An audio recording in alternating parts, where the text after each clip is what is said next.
Bismillahirrahmanirrahim. Assalamualaikum warahmatullahi wabarakatuh.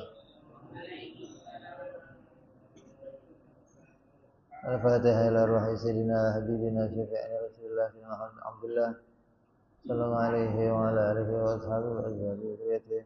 Ana la ya'muru rijali fil jannah wa yaqauna bi asrarihim wa anwarihim wa ulumihim wa fahatihim wa barakatihim fid dini wa dunya wal akhirah ja'aluna min hizbihim wa yarzuquna mahabbatahum wa yatawaffana ala millatihim ويحشرنا في زمرتهم العافية سلامة ثم بعد أصحاب الكتاب شاهد الأيمن البيجري ثم إلى محمد النووي ثم إلى حضرة الوالد الحبيب عبد الله بن محسن العطار ثم إلى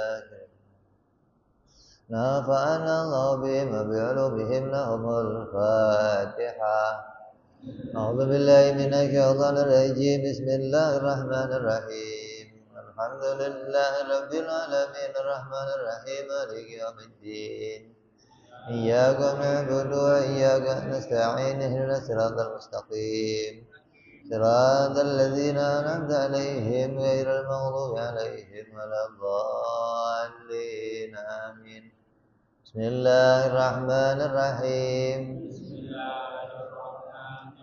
نويت تعلما وتعليما وتذكرا وتذكيرا والنفعا والانتفاعا والإفادة والاستفادة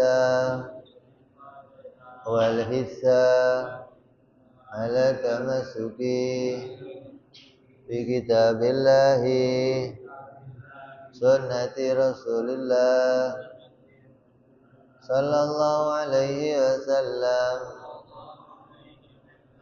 ودعاء إلى الهدى ودلالة على الخير ابتغاء مرضاته وقربه وثوابه وحسن الخاتمة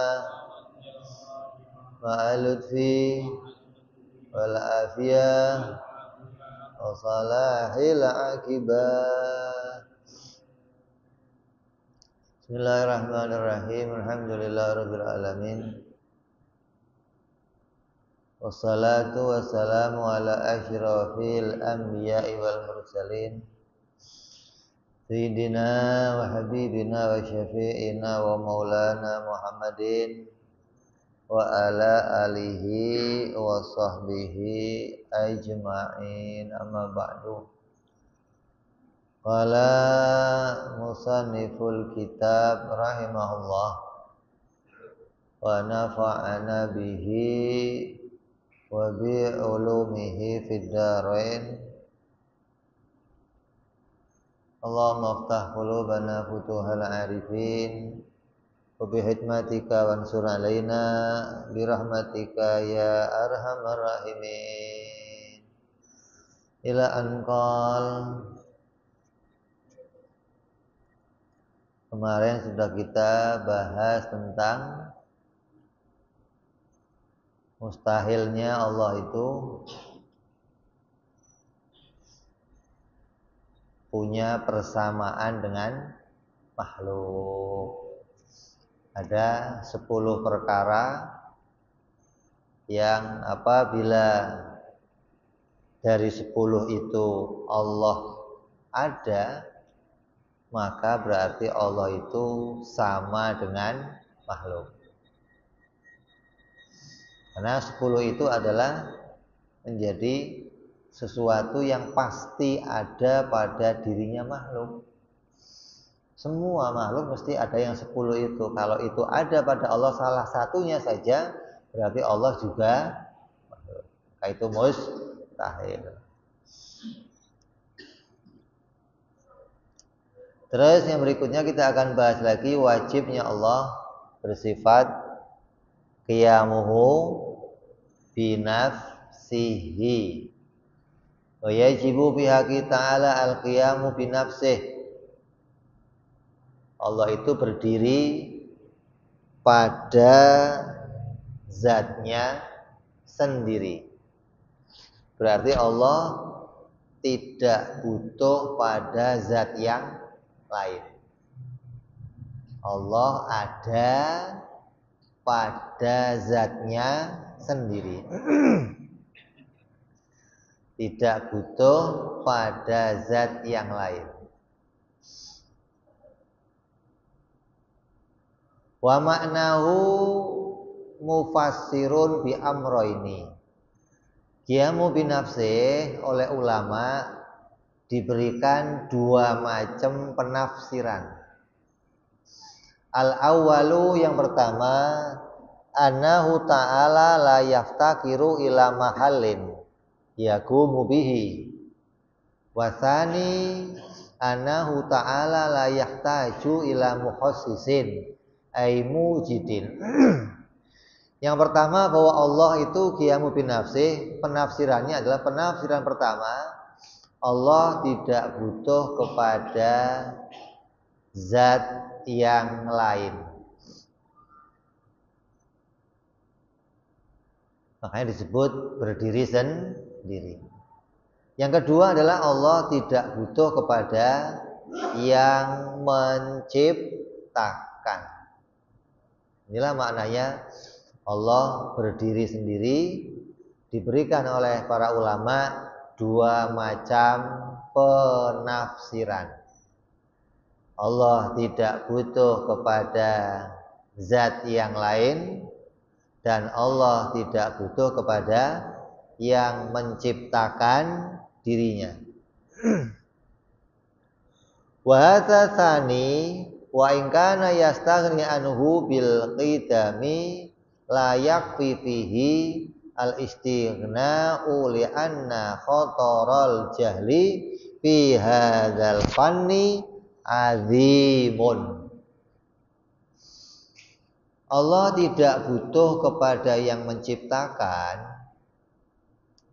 Sebenarnya sudah kita bahas pada pembahasan yang lalu, yaitu pada pembahasan sifat qidam, bahwa Allah tidak ada permulaan.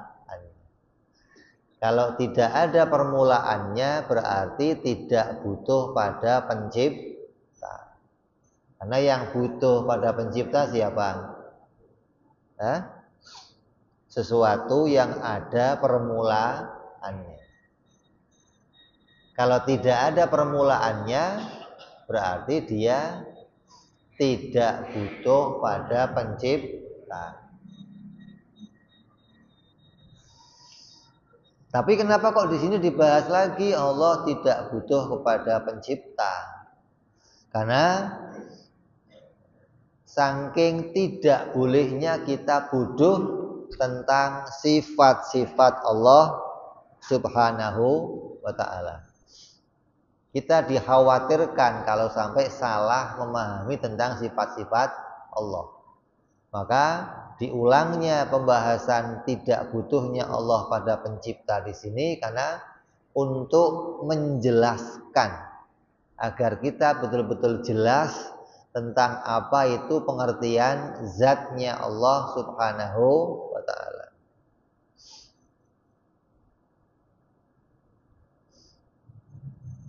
Zat itu, tahu nggak zat itu apa? Zat itu apa zat? Diri. Zat itu apa?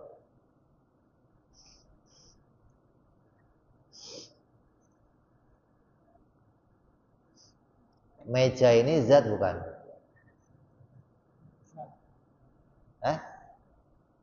Meja ini zat. Kemarin kita sudah bahas zat itu adanya zat apa? Padat, zat cair, ada zat gas. Padat ya namanya zat, cair namanya juga zat, gas namanya juga zat. Sesuatu dinamai zat, kenapa?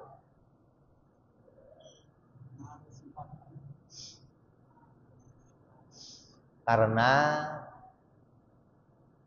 adanya sifat.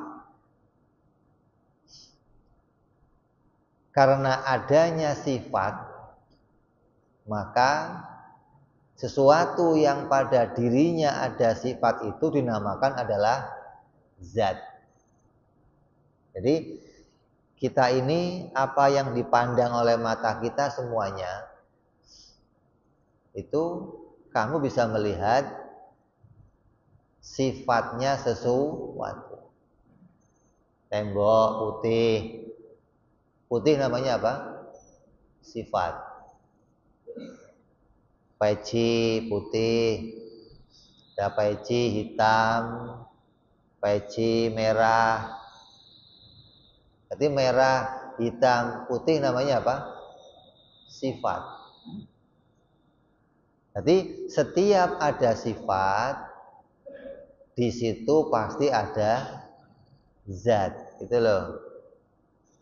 Karena nggak mungkin sifat itu bisa muncul tanpa adanya zat.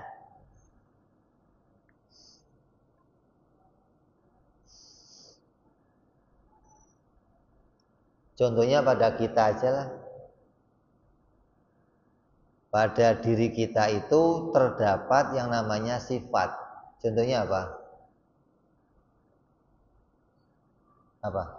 Hah? Malas. Hah? Gembira. Apalagi? Sedih. Ya. Dia suka sedih nggak? Pernah sedih nggak? Pernah? Hah? Marah. Gembira. Pernah? Lapar pernah? Kenyang. Itu namanya apa itu? Hah? Sifat. Dan itu ada pada diri kita. Ya. Membuktikan berarti diri kita itu adalah zat. Kenapa?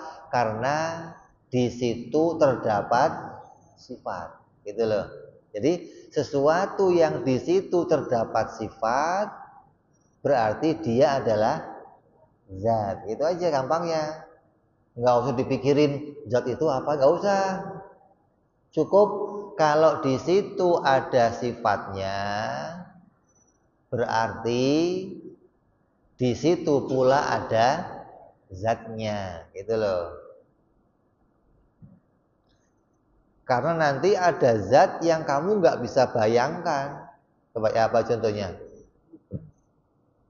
Apa? Ruh, ya, kentut. Kentut itu ada apa enggak? Zat bukan? Kalau nggak percaya, sini kamu saya kentutin. Apa sifatnya kentut? Bau. Minyak wangi itu sifatnya apa? Bau. Ada baunya wangi. Bedanya apa sama kentut? Sama-sama punya sifat, tapi beda sifatnya. Kalau ada sifatnya tetap namanya apa? Zat, itu loh. Mau itu kayak apa saja, kalau dia ada sifatnya tetap namanya zat. Berarti sifat itu sesuatu yang selalu nempel pada zat. Ya, sifat selalu nempel pada zat. Sakit, apa itu? Sifat. Sehat, sifat. Pernah nggak kamu lihat sehat keluyuran sendiri? Ada sehat lu jalan-jalan, pernah lihat nggak? Ada. Sehat selalu nempel sama zat. Sehat, ada orang sehat, kambing sehat, sapi sehat. Kambing itu kalau mau dipotong buat kurban harus sehat. Berarti sehat sifatnya siapa? Kambing, sifatnya sapi. Karena sehat itu berarti tidak pernah berdiri sendiri. Itulah maksudnya. Yang namanya sifat itu selamanya tidak pernah berdiri sendiri. Sifat itu selalu harus nempel sama zat namanya. Nah, Allah ini sifat apa zat? Gitu loh. Oh, Allah itu adalah zat. Maka Allah itu disebut dia berdiri sendiri. Yang namanya zat itu tidak akan butuh pada zat yang lain. Zat karena dia sudah berdiri sendiri, maka dia enggak membutuhkan zat yang lain. Yang membutuhkan zat namanya apa? Sifat. Meja namanya apa ini? Zat. Buku zat. HP ini zat. Buku ini enggak butuh sama meja. Kalau mejanya diambil, bukunya hilang enggak? Hah? Hilang? Enggak. Coba ambil mejanya. Buku tetap ada. Kenapa? Karena buku ini berdiri walaupun dia nempel sama meja, tapi nempelnya bukan nempel seperti sifat dengan zat, gitu loh. Jadi beda nih. Jadi kalau meja diambil, HP nggak ikut hilang. Tapi kalau umpamanya peci kamu dihancurkan, peci kamu dibakar, kira-kira putihnya ikut hilang nggak? Hah? Berarti putih namanya apa? Sifat. Nempel sama zat, nggak bisa lagi dipisahkan. Jadi sifat dan zat itu sesuatu yang nggak bisa dipisahkan. Kalau benda sama benda, zat sama zat bisa dipisahkan.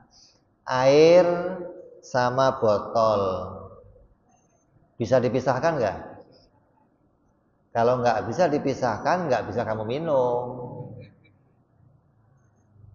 Buktinya bisa kamu minum, berarti dia bisa dipisahkan. Botol ini bisa dikosongkan, bisa diisi lagi dengan air. Berarti air dengan botol, keduanya sama-sama zat, bukan sifat sama zat. Kalau sifat sama zat itu nggak bisa dipisahkan. Lah Allah itu adalah zat, karena dia adalah sesuatu yang berdiri sendiri, tidak butuh pada yang lainnya.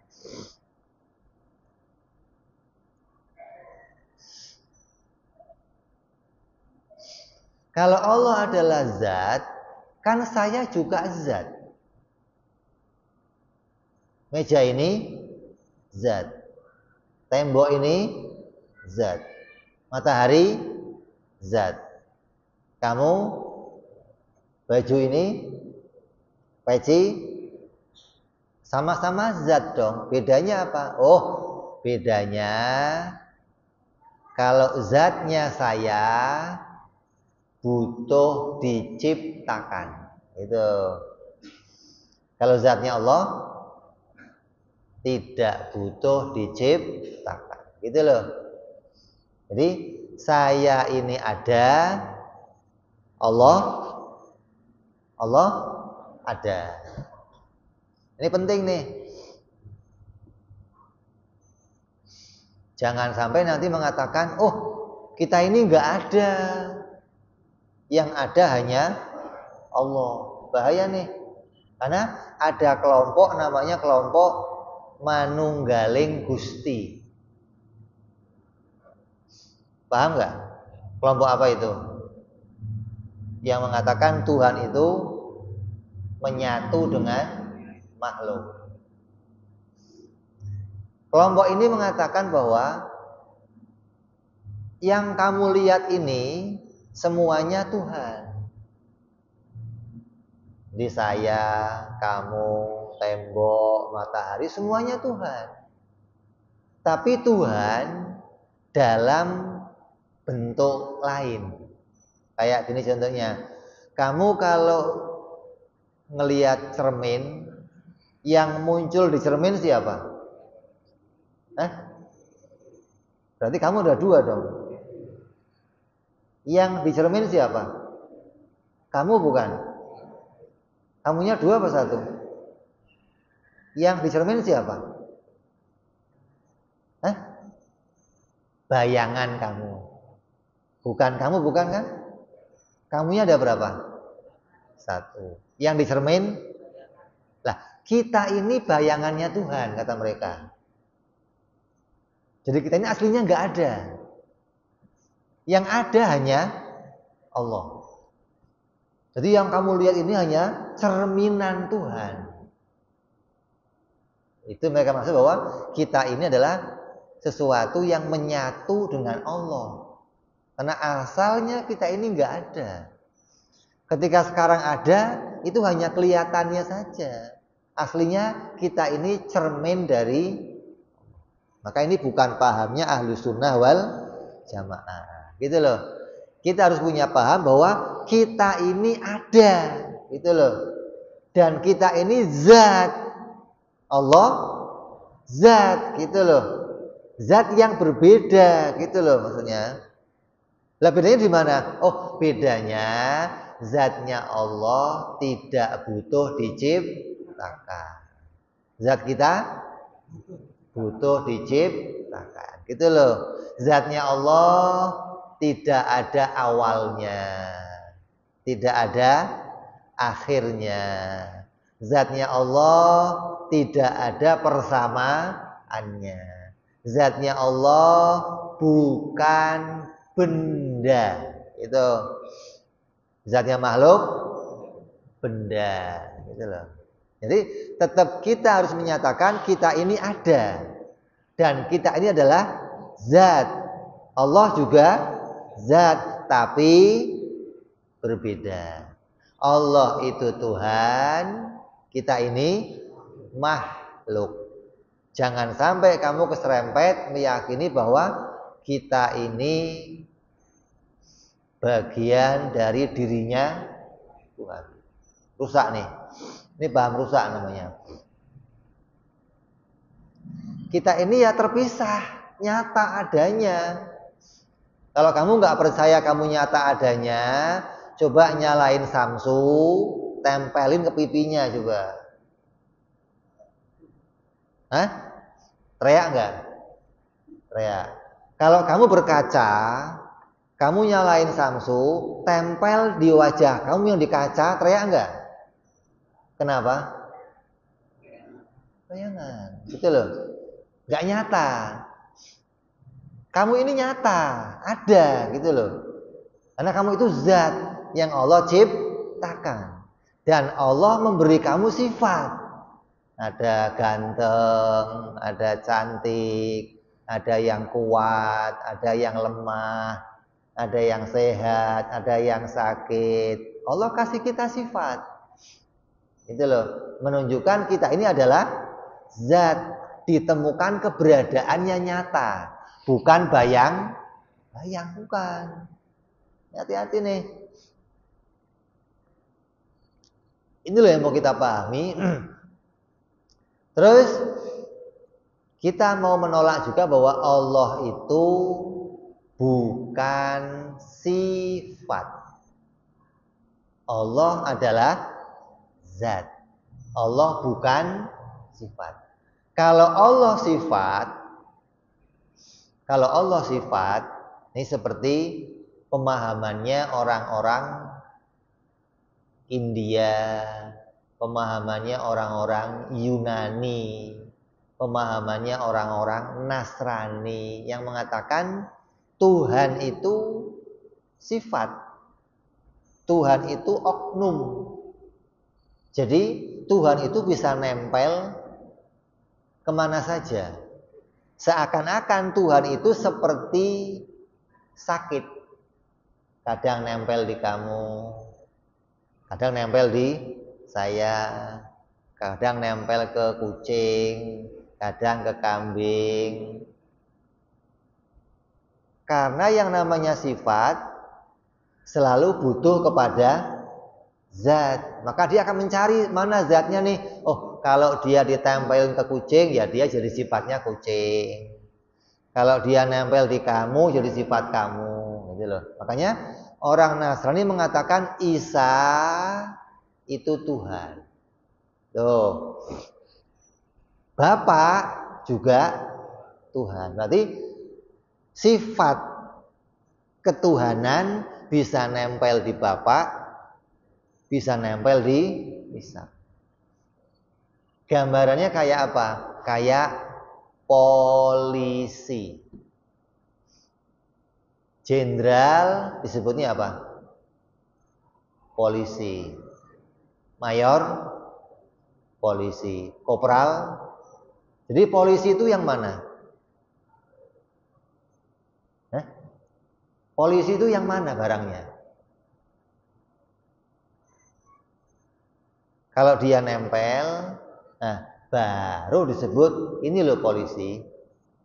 Ketika nempel sama yang lain juga disebut, berarti polisi ini tidak berdiri sendiri. Itu loh. Tapi dia bisa nempel kemana saja. Namanya oknum. Allah enggak demikian. Allah itu Tuhan dan dia hanya ada pada dirinya sendiri. Enggak bisa sifat zat ketuhanan itu pindah ke yang lain, enggak bisa. Itu loh. Ini loh, banyak pemahaman orang-orang di luar sana yang keliru ketika enggak bisa mengenali apa yang harus saya imani tentang sifatnya Allah, tentang sifatnya Tuhan. Makanya orang-orang Yunani mengimani dewa-dewa sebagai Tuhan. Zeus Tuhan.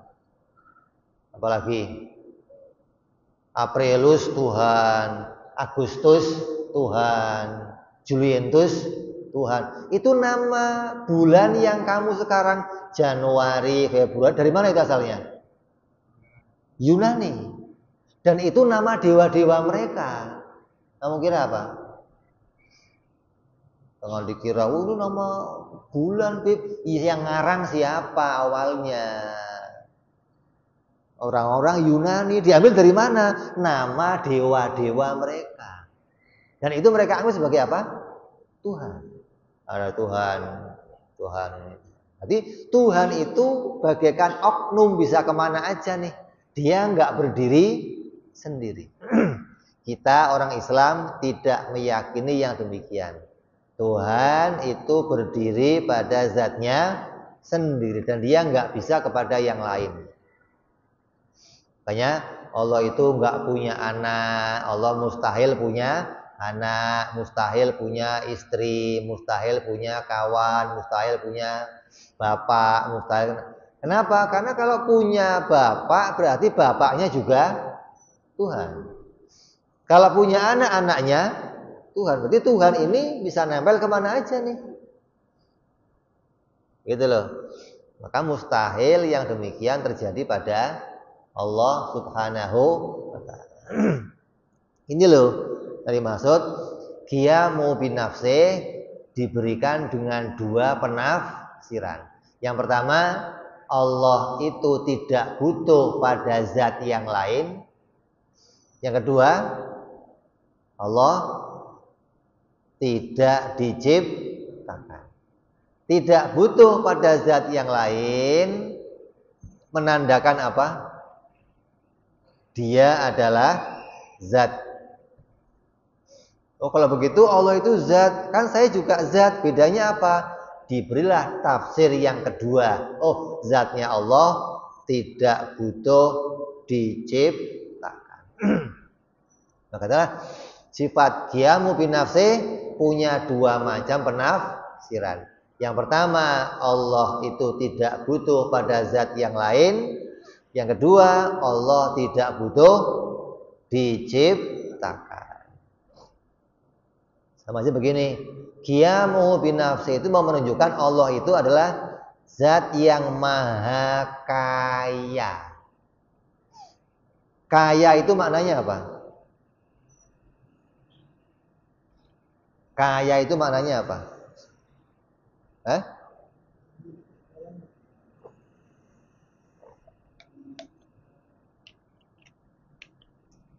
Apa kaya?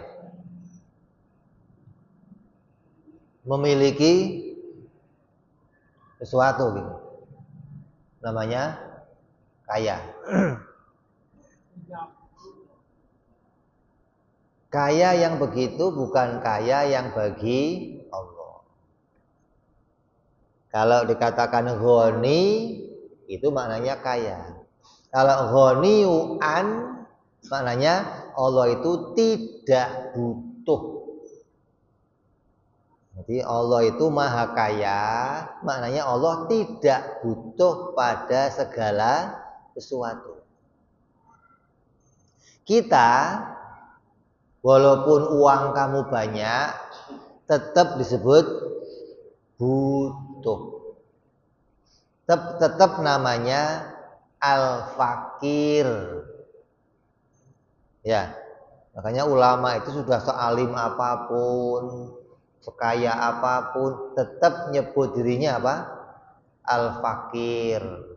Karena dia tetap membutuhkan kepada pertolongan Allah Subhanahu wa ta'ala. Kalau Allah Al-Ghaniyul Mutlaq, Allah itu zat yang maha kaya secara mutlak. Artinya Allah itu zat yang tidak butuh segalanya secara mutlak. Artinya nggak ada satupun perkara yang dibutuhkan oleh Allah. Disebut Ghaniyul Mutlaq. Maka ditafsirkan di sini Allah berdiri sendiri, Allah itu maha kaya dengan dua makna apa? Allah tidak butuh pada zat yang lain. Kalau Allah butuh gimana? Berarti Allah nggak maha kaya. Allah fakir kalau begitu. Allah tidak butuh pada zat yang lain. Yang kedua, Allah tidak butuh diciptakan. Kita walaupun disebut zat tetap butuh diciptakan. Ini loh yang harus kita pahami dari makna Allah qiyamuhu binafsihi. Jadi mau ada alam ini enggak ada, mau alam ini ada, Allah tetap qiyamuhu binafsihi. Wazidu dan lawannya dari sifat qiyamu binafsi itu apa? Lawannya sifat qiyamu binafsi adalah ikhtiyaju ila mahalin wa mukhassis. Lawannya adalah Allah itu butuh kepada zat yang lain dan butuh kepada yang menciptakan. Yang butuh kepada zat siapa? Yang butuh kepada zat siapa? Sifat. Karena sifat nggak bisa berdiri sendiri. Sakit nggak bisa berdiri sendiri. Putih nggak bisa berdiri. Berarti dia selalu butuh kepada zat. Maka lawannya mustahil. Allah itu adalah sesuatu yang butuh kepada zat. Dan mustahil Allah butuh diciptakan. Kalau Allah butuh diciptakan, berarti dia sama kayak kita, namanya benda. Kalau dia butuh kepada zat, dia adalah sifat. Jadi Allah bukan sifat dan Allah tidak butuh kepada yang menciptakan. Itu lawan daripada sifat qiyamuhu ta'ala binafsihi. Terus apa buktinya kalau Allah itu berdiri sendiri? Apa buktinya kalau Allah qiyamuhu binafsihi? Wa dalilu ala dzalika ai al-qiyami binafsi annahu law ihtaja ila mahallin aidatin yakumu biha lakana sifatan. Kalau Allah itu butuh kepada zat yang lain, maka berarti Allah namanya sifat, bukan zat.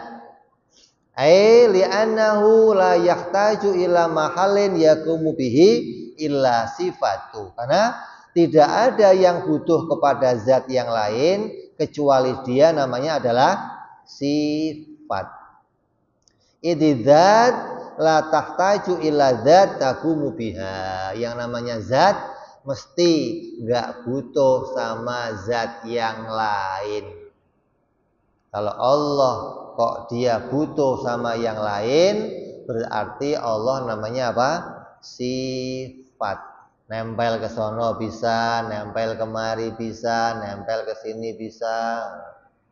Maka itu bukan keyakinan ahlu sunnah wal jamaah. Ahlu sunnah meyakini bahwa Allah adalah zat. Wa kaunuhu sifatan muhalun. Dan kalau Allah itu sifat, maka mustahil. Kenapa? Idlaukana sifatan lam tatasif bisifatil ma'ani walal ma'nawiyah wa ya wajibatul qiyami bihi ta'ala li'adillati ala dzalika. Kalau Allah itu adalah sifat bukan zat, maka mustahil. Kenapa? Karena Allah itu wajib dia pada dirinya ada sifat. Apa? Wajib Allah bersifat kuasa. Wajib Allah bersifat berkehendak. Wajib Allah bersifat berilmu. Wajib Allah bersifat hidup. Wajib Allah melihat. Wajib Allah mendengar. Wajib Allah berbicara. Semua sifat-sifat ini akan ada kalau ada zatnya. Pernah nggak kamu lihat ada ilmu tapi gentayangan? Oh, ada ilmu, mana ilmu? Tuh ilmunya lari-lari, nggak ada. Kenapa? Karena ilmu adalah sifat. Selama ilmu itu sifat, berarti dia akan selalu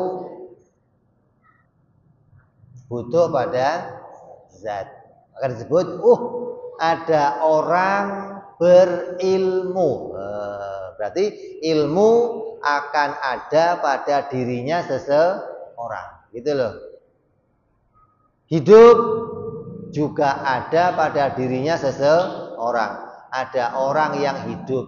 Gak ada tuh hidup kok sendirian, gak ada. Selalu hidup itu nempel sama sesuatu. Begitupun melihat, mendengar, berbicara. Setiap ini semuanya ada, pasti ada zatnya. Gak mungkin sifat-sifat ini ada, tapi zatnya gak ada, gak mungkin. Akal menolak. Jadi kita mengatakan Allah itu adalah zat. Kenapa? Karena kita meyakini Allah itu wajib pada dirinya ada sifat. Ada sifat kudrat, sifat irodat, ilmu, hayat, sama, basor, dan kalam. Makanya kamu sejak kecil suruh ngapalin tuh wujud, kidam. Untuk apa? Untuk meyakini kalau Allah itu wujud, kidam, bako, kudrat, irodat, saya mutakaliman. Berarti kalau sifatnya ada 20, berarti Allah itu pasti zat, gitu. Nggak mungkin ada sifatnya tapi dia bukan zat, nggak mungkin. Kalau ada sifatnya berarti dia pasti zat. Itu loh yang menjadi pedoman pokok ahli sunnah wal jamaah. Nyambung nggak? Nyambung nggak?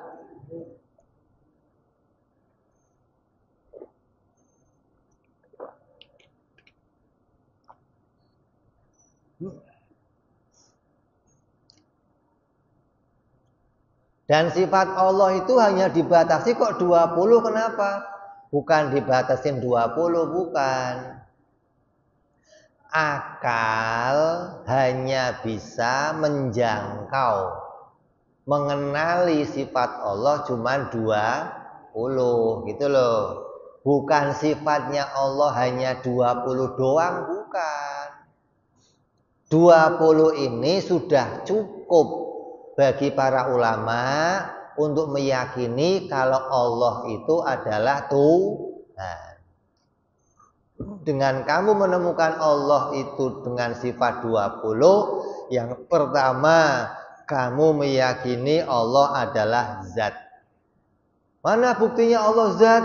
Itu ada sifatnya 20. Terus mau menolak paham-paham Wahabi. Kenal Wahabi nggak? Sekarang namanya Salafi. Kenapa? Mereka memberikan Allah sifat seperti yang tertulis dalam Al-Quran. Di Quran ada mengatakan Allah itu sifatnya turun. Kadang kalau malam naik. Ada sifat lagi Allah bergembira. Ada sifat lagi Allah senang. Ada sifat lagi Allah cemburu. Kira-kira sifat-sifat ini layak enggak jadi sifatnya Allah? Pantas enggak jadi sifatnya Allah?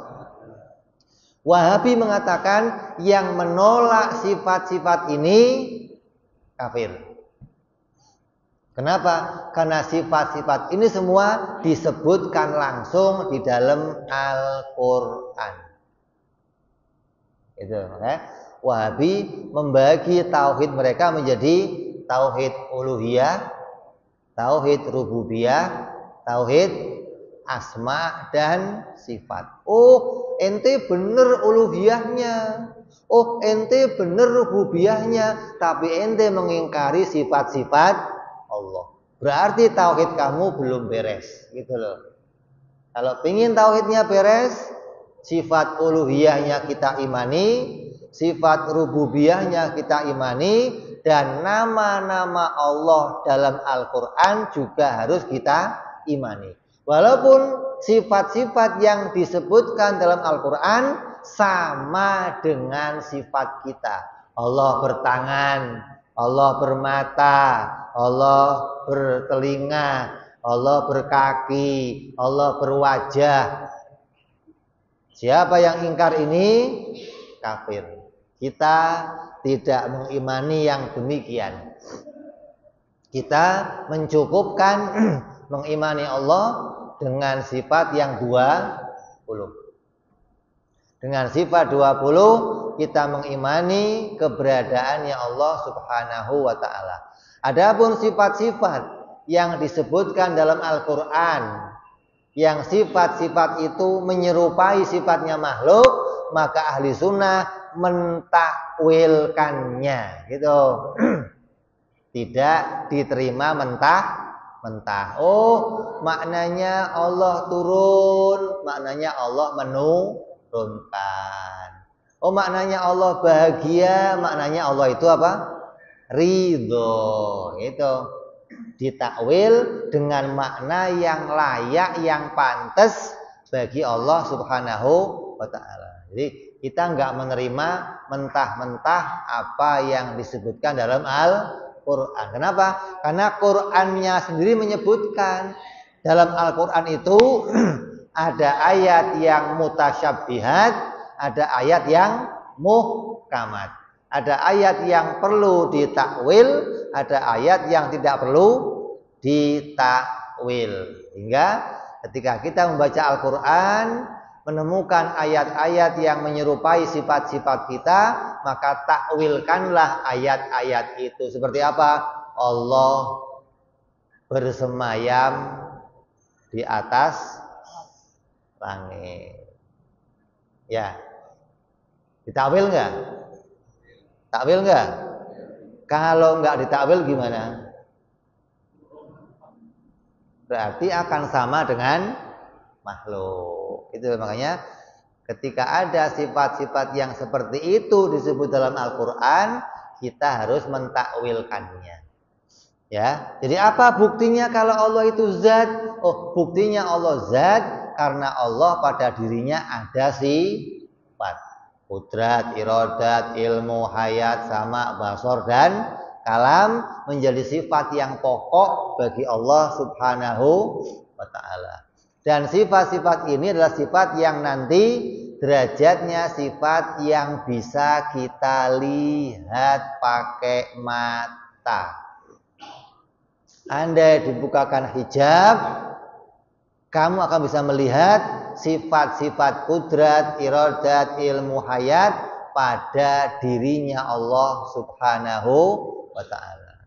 Betul loh. Nyambung? Nyambung. Ini dalil yang pertama yang menunjukkan Allah adalah zat. Apa buktinya kalau Allah zat? Oh, buktinya Allah zat. Buktinya Allah bukan sifat yang nempel sana, nempel sini. Buktinya adalah pada dirinya Allah ada sifat yang 20. Kita masuk Isya, kita dengar azan Isya sebentar. Allah.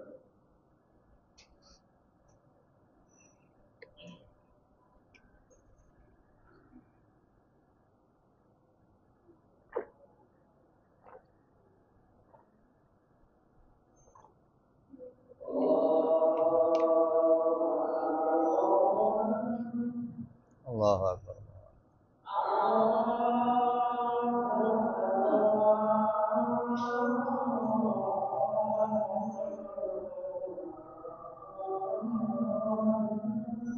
Allahu Akbar.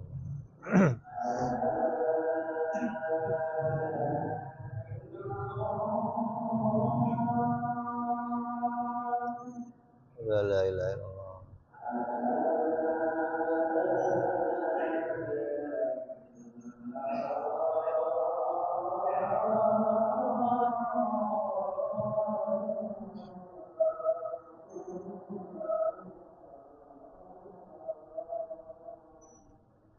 La ilaha illallah.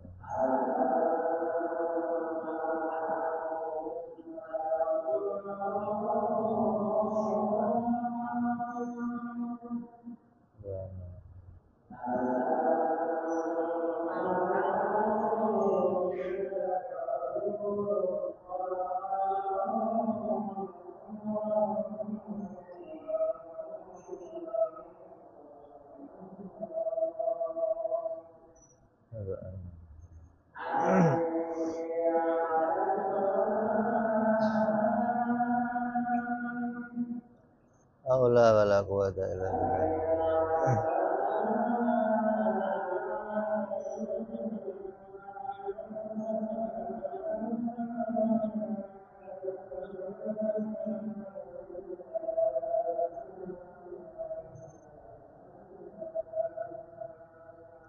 Aula wala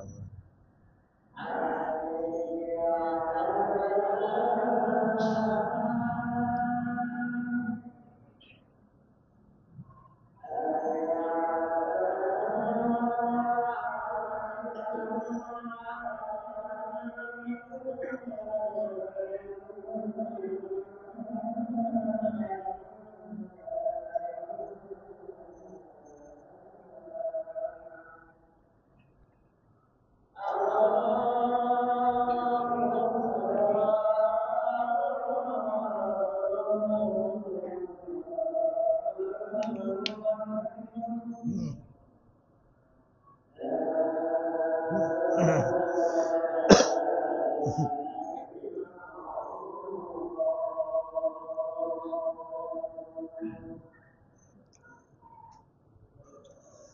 ilaha illallah Muhammadur Rasulullah sallallahu alaihi wa ala alihi wasallam.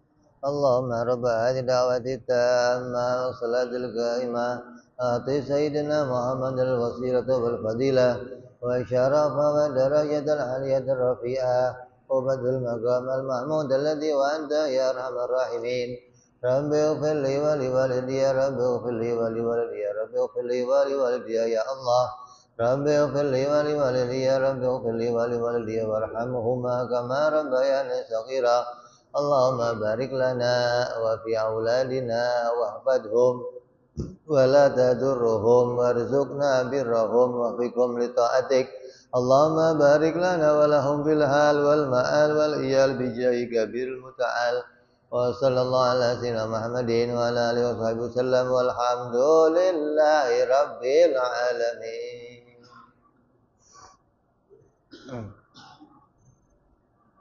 Kita teruskan sedikit masih dalam pembahasan qiyamuhu ta'ala bi nafsihi, wajib Allah berdiri pada zatnya sendiri. Jadi qiyamu bi nafsihi ditafsirkan dengan dua macam penafsiran.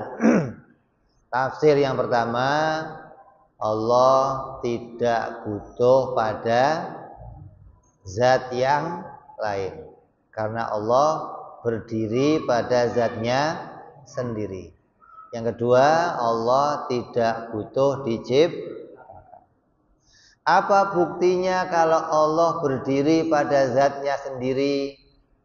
Buktinya Allah berdiri pada zatnya sendiri karena pada dirinya Allah ada sifat.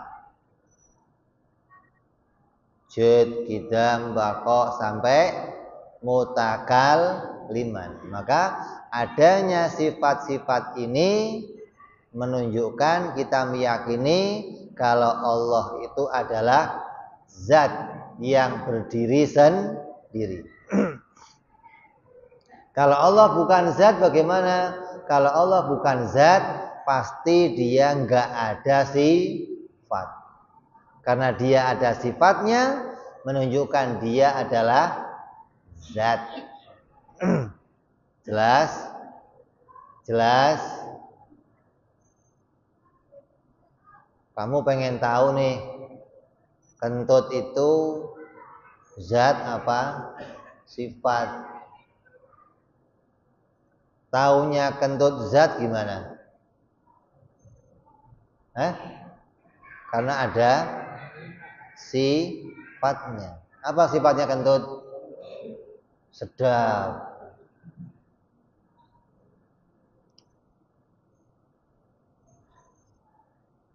Itu cara buktiinnya begitu gampangnya gitu loh. Kita mau buktiin sesuatu itu zat, dibuktikan karena adanya sifat. Air ini zat apa sifat? Zat apa sifat air? Kenapa? Ada sifat. Apa sifatnya?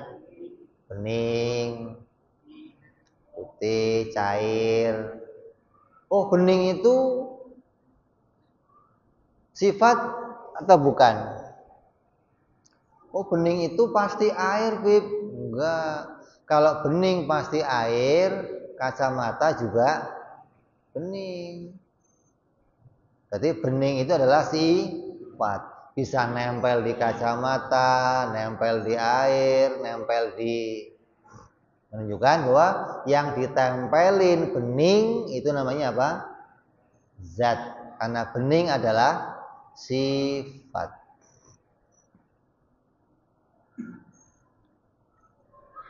Jadi kamu cara buktiin Allah sebagai zat gampang. Buktinya apa kalau Allah itu zat? Karena Allah ada sifat. Dengan adanya sifat pada Allah, maka membuktikan kalau Allah itu adalah zat. Enggak mungkin Allah itu bukan zat, seperti yang diyakini oleh orang-orang Nasrani, orang-orang Yunani, orang-orang India yang meyakini Tuhan bisa nempel kemana saja. Kadang di Brahma, kadang di Siwa, kadang di Ganesha, kadang ini Tuhan. Berarti Tuhan itu sifat, bisa nempel kemana saja. Dia nggak berdiri sendiri. Kita tidak meyakini yang demikian. Kita meyakini Allah itu esa. Tuhan itu harus esa. Kenapa? Karena dia harus berdiri pada zatnya sendiri. Terus bukti yang kedua, kalau Allah itu zat, kan kita juga zat. Bedanya apa? Oh, kalau zat kita butuh diciptakan. Apa buktinya kalau Allah itu nggak butuh diciptakan? Oh, zatnya Allah tidak butuh diciptakan. Apa buktinya? Kalau Allah diciptakan, berarti Allah adalah perkara baru. Sama kayak makhluk. Karena semua yang diciptakan pasti perkara baru. Tadinya nggak ada, menjadi ada. Sedangkan Allah adalah pencipta, maka Allah punya sifat namanya qidam, yang artinya tidak ada permulaannya. Makanya kamu sering ngomong Allah wujud qidam baqa. Apa qidam itu? Qidam itu tidak ada permulaannya. Baqa tidak ada akhirnya, menunjukkan Allah tidak butuh diciptakan. Kalau Allah diciptakan butuh sama pencipta, berarti Allah dia adalah perkara baru. Zatnya apa? Baru, sama kayak zat saya. Sedangkan zatnya Allah beda dengan zatnya makhluk. Zatnya Allah tidak diciptakan, zatnya makhluk diciptakan. Inilah yang jadi paham Ahlus Sunnah wal Jamaah, yang wajib kita imani dari sifat Allah yang keberapa? Kelima. Wujud, qidam, baqa, mukhalafah, qiyamuhu binafsi. Sifat yang kelima yaitu wajib Allah berdiri pada zatnya sendiri, menunjukkan Allah Maha Kaya, tidak butuh pada segala sesuatu. Apa segala sesuatu yang Allah nggak butuh? Di sini hanya disebutkan dua, cukup, yaitu tidak butuh kepada zat yang lain dan tidak butuh pada pencipta. Adapun tidak butuhnya Allah banyak, nggak butuh penolong, nggak butuh tempat, nggak butuh apa lagi? Yang menyempurnakan, karena Allah Maha sempurna. Allah nggak butuh segala sesuatu. Kalau kita butuh butuh tempat, butuh disempurnakan, butuh apalagi penolong, butuh diciptakan. Kita butuh banyak. Kalau Allah tidak butuh segala sesuatu. Selesai kita bahas qiyamuhu binafsih. Barangkali ada yang mau bertanya, silahkan.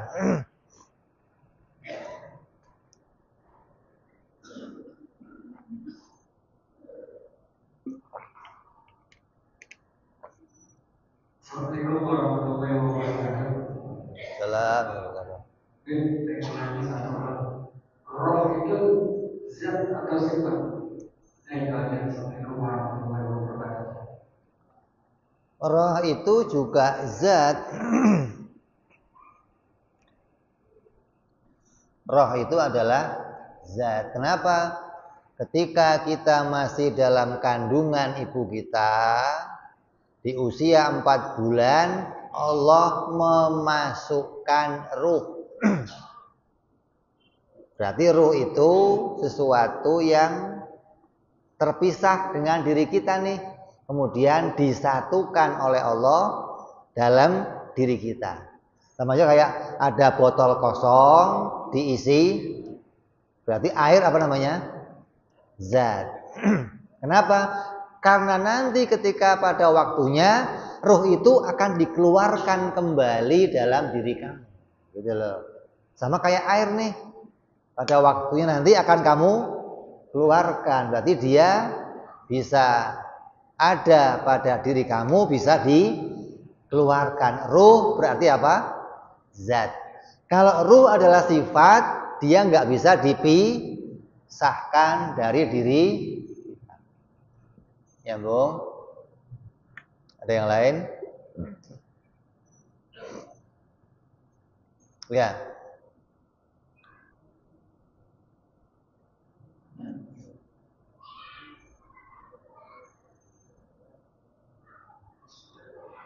Assalamualaikum warahmatullahi wabarakatuh.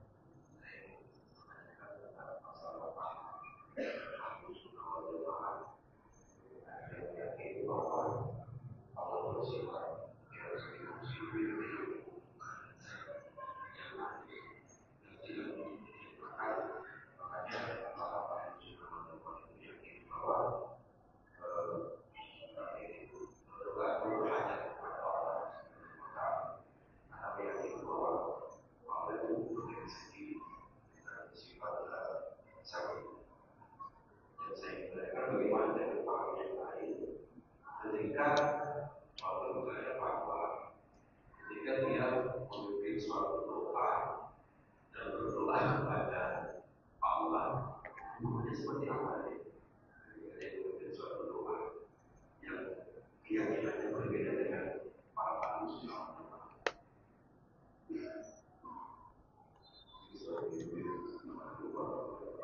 warahmatullahi wabarakatuh. Maksudnya Wahabi memimpin doa bersama gitu. Ente doa sama Wahabi. Maksudnya ketika para Wahabi ini memimpin suatu doa di kelompok sendiri. Di kelompok sendiri. Oh. Itu doanya seperti apa? Sementara kami ahli sunnah wal jamaah kami berhajat kepada Allah dan berdoa kepada Allah karena Allah itu seperti yang tidak bersaat dan tidak menciptakan. Sementara orang ini berdoa, jadi berdoa ini apa?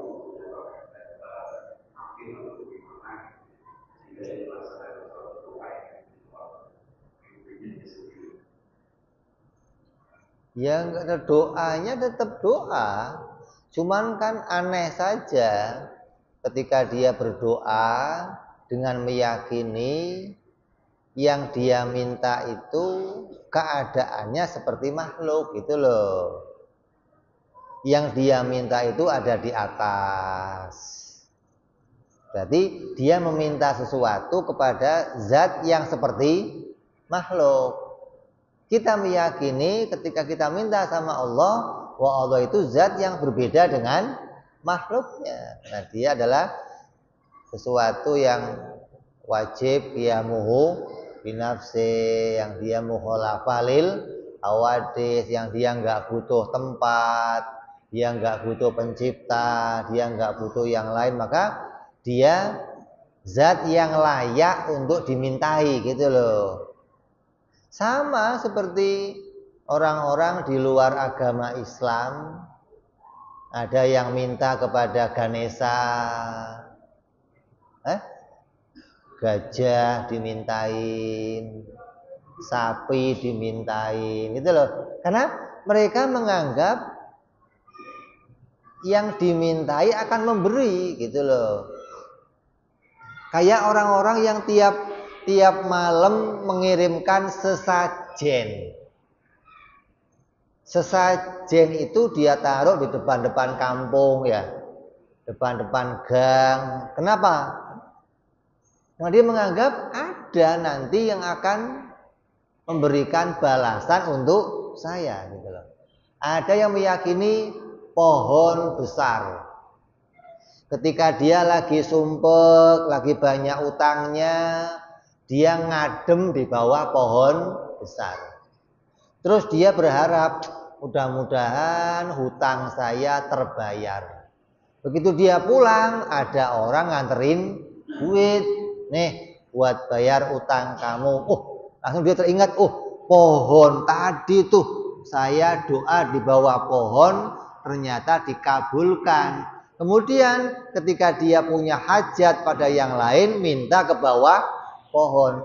Keyakinannya aja yang keliru. Kalau doa tetap dia berdoa, nggak ada masalah doanya.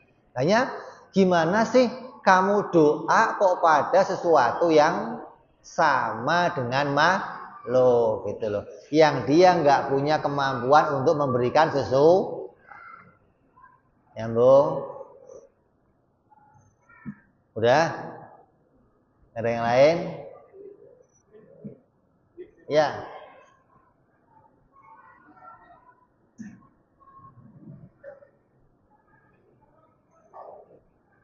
Assalamualaikum warahmatullahi wabarakatuh. Waalaikumsalam warahmatullahi wabarakatuh.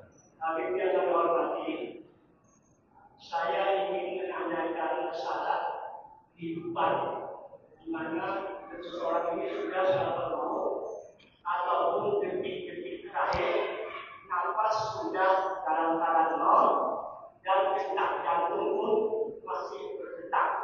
Ya. Jadi yang saya tanyakan ini adalah karena sudah saya mau menanyakan kepada saya atau rumah saya, otomatis saya akan membimbing atau menuntun kedua saya ini untuk menghadap sang ilahi. Nah, untuk membacakan dan menuntun kedua saya ini, saya ditegur salah satu habib atau ustaz. Antum nggak boleh untuk membacakan dua kalimat syahadat. Nah, saya sebagai pelajar pasti ngerti, gitu. Kenapa ustaz saya nggak boleh membaca dua kalimat syahadat? Antum sangat berdosa kalau membacakan dua kalimat syahadat, orang tua kamu juga dosa. Saya terdengar sebenarnya yang teriak, kenapa ustaz? Nggak boleh itu kalau membaca dua kalimat syahadat. Untuk antum berdoa saja meminta kepada Allah Subhanahu Wa Taala. Nah, yang saya bertanyakan ini, yang mana opsi yang lebih bagus yang diambil? Itu aja yang saya minta. Terima kasih.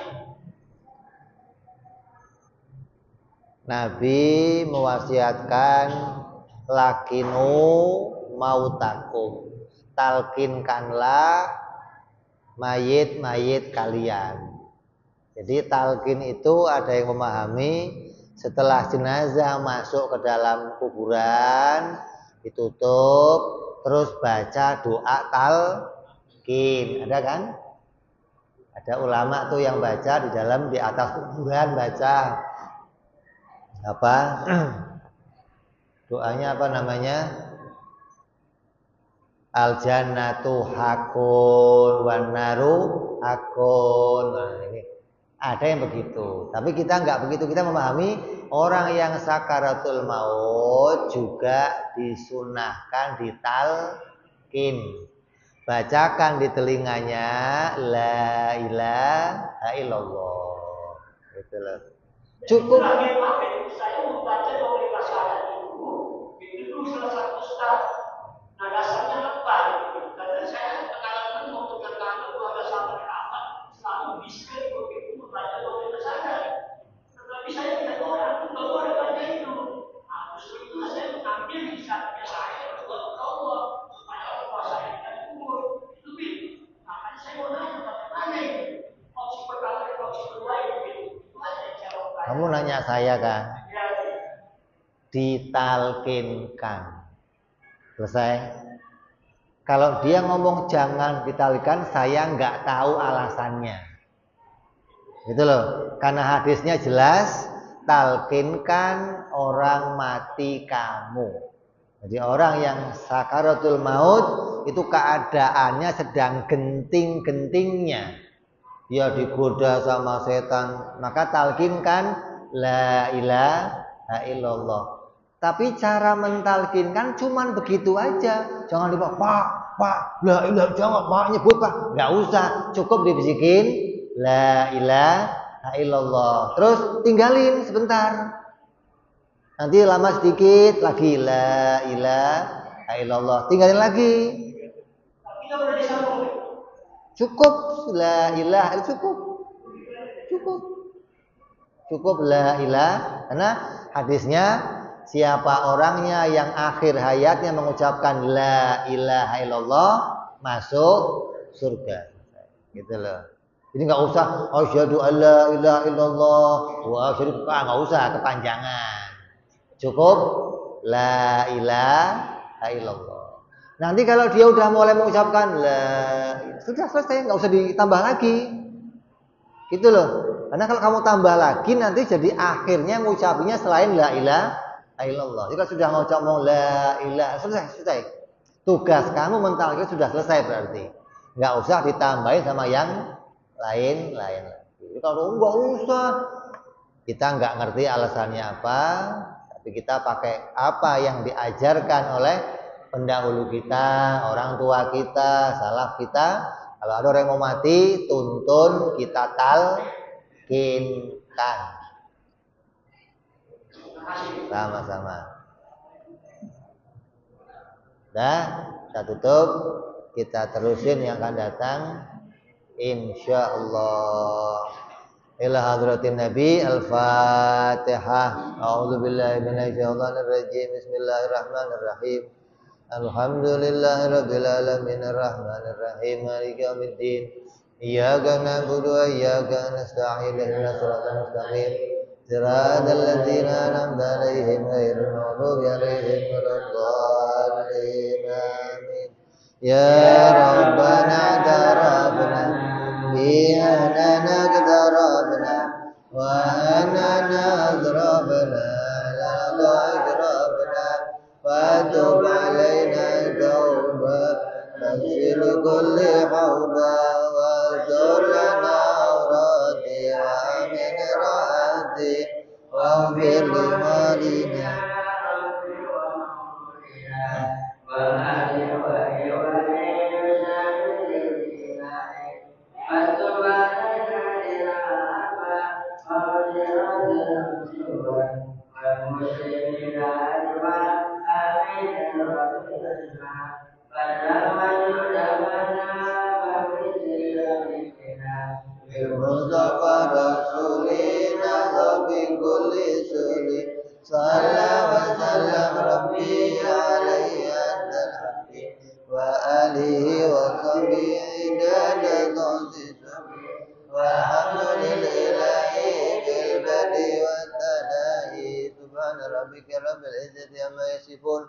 Salamun alal mursalin walhamdulillahi rabbil alamin. Assalamualaikum warahmatullahi wabarakatuh.